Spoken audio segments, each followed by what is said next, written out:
30 years in the Premier Class. On Saturday night in Portimao, there were 3 points. He is the man to beat right now. The momentum is certainly with the 25-year-old Spaniard, Lewis. When you look at his recent record, not 9 points relative to Bagnaia since the Red Bull Ring, when Bagnaia completed his double in Austria back in not take pole position, which was what Jorge Martin was able to do with that spectacular lap on Saturday morning, which gave Martin believes that he can take this world title from Bagnaia. OK, let's cover off quite an extensive list of how Pecco Bagnaia had the high side and was run over by the unfortunate Brad Binder. Bastianini then back for the first time in 3. Going into Q1, right at the end of Q1 in India, he suffered 3 broken rims, but he's back stronger and fitter than he was in Motegi a couple of weeks ago. And of course, we've just covered up as well Marco Bezzecchi. For the TCS Sprint on Saturday, the first time that permanent full-time 22 riders in Moto GP could actually... Times, Alex Marquez, it was painful just getting out of bed in the morning. That is the kind of injury that is very exciting to wait a little bit before it goes out on track. It is still quite a dusty track layout. It is cleaning up now on the racing. Mandalika International Street Circuit, 17 corners packed into that layout, and there's some high-speed changes. As we watch the man of the moment, how often have we said that over the last 11 seasons since this man yesterday in an intriguing pre-event press conference? He will not be reunited. A very close-knit family setup at Gresini. They've got a very established crew there as well, which he doesn't want to go and upset the state. To see Marc Marquez make his debut on the Ducati, that will be coming up at the post-race test in Valencia. To Moto GP confirmed recently he's taking a seat in the Gas Factory Racing Tech 3 squad. It will be Pedro Acosta and Augusto Fernandez reuniting, of course, a partnership that we've seen in the past. Much advantage Augusto Fernandez in that particular battle off the circuit. There is Pol Espargaro then. Unfortunately, very difficult and trying circumstances for the former Moto2 world champion. He clearly wanted to race on, have spat the dummy out, thrown the toys out the pram, but he said it's a more mature approach. He's called upon that experience in MotoGP next season. He'll be working as a test rider as well, behind the scenes, and of course, maybe as a bit of a mentor role as well for Pedro Acosta, stepping up into MotoGP, but it doesn't feel like this. In perspective, he said, you know, sometimes life throws at you situations that you wouldn't expect. I mean, if they are able to find 2 other grid slots for 2025, that Pol Espargaro will be first on that. Michelin, who could, well, they are going to have a memorable weekend because they will take their 500th Grand Prix victory. Only with your simulations and that, I imagine it was a challenge. Also with the... It's very difficult combination. We brought the tire, the front, hard front is a special casing, same as we had in India. Is a case last year here, if you remember, you know, the riders, teams, they complain about the low grip, low consistency. The strongest one in our range. So we want to bring a tire that we know, the tire that... The last 2 GPs, so India and Japan, I got to do the GoPro laps, dusty and clean, and it was kind of a vague feeling out there, not a high grip. To the other one, it looks like Silverstone, you know, for is like Silverstone. Also, we put some rubber down, the grip level will be good. Also, we need to clean because there is some dust. Of course, a different scenario this weekend then for Michelin coming into this weekend on this new surface. Matteo Flamini also on scene, as you'd expect, was MotoGP medic Dr. Winner in Mandalika in that rain-lashed Grand Prix here 18 months ago. And Oliveira is the first, a couple of barrel rows into the gravel trap. Oliveira was 5th quickest at that time on the timesheets. Is the rain master nowadays in MotoGP, although Jorge Martin from last weekend might argue otherwise. RNF Aprilia box hits problems. The other half, in terms of Raul Fernandez, is perhaps in the best form of his MotoGP career so far. How to fill the difficult challenge of finding someone to replace 8 times world champion Marc Marquez. Well, of course, going next season, Marco Bezzecchi, and he's heading out for a second stint on that GP23. Olive information on how Marco Bezzecchi was filling up that initial run. Simon Crafart is with Mini VR46 boss. With Beth, it's amazing because he got the operation 6 days ago. It's really, really important. And with Luca, more or less the same, no? It's going to be hard. Lay down when he pushes with his left arm to make it lean left. Yeah, he told me that the worst very much. Thanks, Simon. Thanks to Pablo Nieto. Yeah, it was always going to be a tough weekend here in Mandalika for Honda, about him moving over to the Repsol Honda seat next year. Massimo Rivola, though, and Vinales, They confirmed nothing other than being flattered to be linked with that. Proud of and excited about going to the prestigious Repsol Honda team, but he did point out he has a contract, not be next year, so certainly would put that possibility to bed for now. But there are a number of riders, and the best weekend in the drive, arguably, of his MotoGP career, and he was keen to point out what a prestigious factory beginning any moment now. Current Honda World Superbike rider Ika Lekawona has been another name linked to a possible Honda, and of course he is backed by Japanese money. Idemitsu are the sponsors of that particular project, so they'll be pretty. What are going to be very uncomfortable and very painful laps around this 4.3 kilometre. You have to have the change direction. This is through 3 and then through 4, and then you're trying to then fight as coming into a Grand Prix weekend 6 days out of a right collarbone fracture and a gear with a movement as well.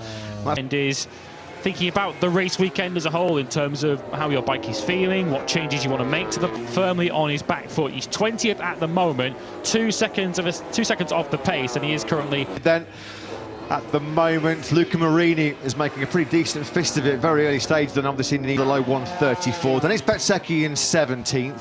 Alex Marquez, fresh out of those 3, exactly 2.2 seconds away from Maverick Vinales, who leads the way then. Vinales, Moto Gp pole position here 18 months ago. Can't believe I'm saying that about a man who was always so strong in quads, comparable to the dry time. Oh, Marquez! Now, that was almost a repeat of the crash he had, wasn't this? Watch the wheel spin on this Repsol Honda.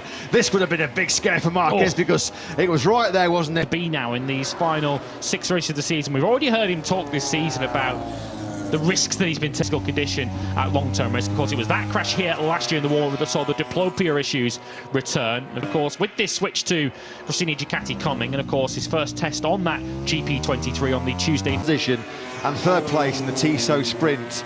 If you'd have said fast forward 6 months he'll be leaving, of course they were together in Moto 2 back in the day, so Marc Marquez, it looks like, desire to be winning again for Marc Marquez. I mean, we have to remember he's leaving, as he said, he's stepping out of his comfort, enjoy himself, but he's stepping down to one of the smallest teams in MotoGP. On a year starts next year, he'll be 31. So still got plenty of years left in MotoGP if he can't reset. They need to start from 0 once again. And Marc Marquez actually said that, you know, Honda will funnel some of those funds into the motorcycle itself and try and bring themselves out of the doldrums that they're currently do, potentially make their way back up towards the front again. Don't rule out the possibility of Marc Marquez going back there one day. Studied 8-rider lineup for Ducati next season. They had strength in numbers anyway, didn't they, with the likes of Marco from Ducati? Yes, he is, and like always, I like hearing David's thoughts. He's an expert. It's been very impressive this year, Marco Bezzecchi. Can you give us your thoughts on that fight? Yeah, first of all, even together in hospitality, that means that there is a very good relationship, but obviously when everybody, I think that he deserved the 3rd place in the championship. He won races. Mark, and I can imagine it's going to be a cat amongst the pigeons. You mean their own choice, and we are happy that they decide and have the opportunity to hire. Write a comment so far this weekend. Write a comment on how... I think that it's not so bad because we are already close to very good... Chasing down one of those coveted 8 Ducati slots next season, that's a massive compliment. See out the remainder of his factory Honda contact. Gigi Dall'Igna said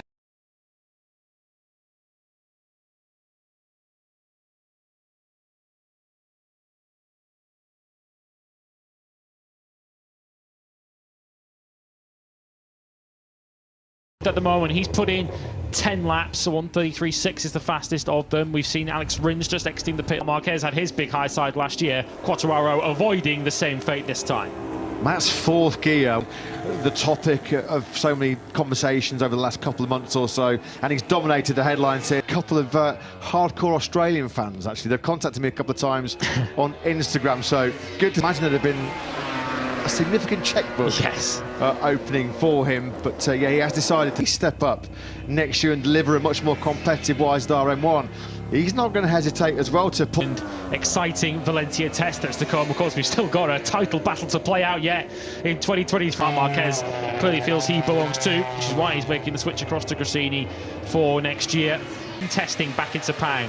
that Yamaha just cannot do that outright explosive time-attacking qualifying. We've seen Fabio Quartararo outside the top 12 on 5 of the 6 occasions since we resumed in August. Have struggled somewhat, and they've certainly found it difficult in baking hot conditions over the last couple of career Aprilia team. 4.5 minutes then to go of this FP1 session here in Indonesia, and Alex Marquez, that is the like, was it about 160 kilos?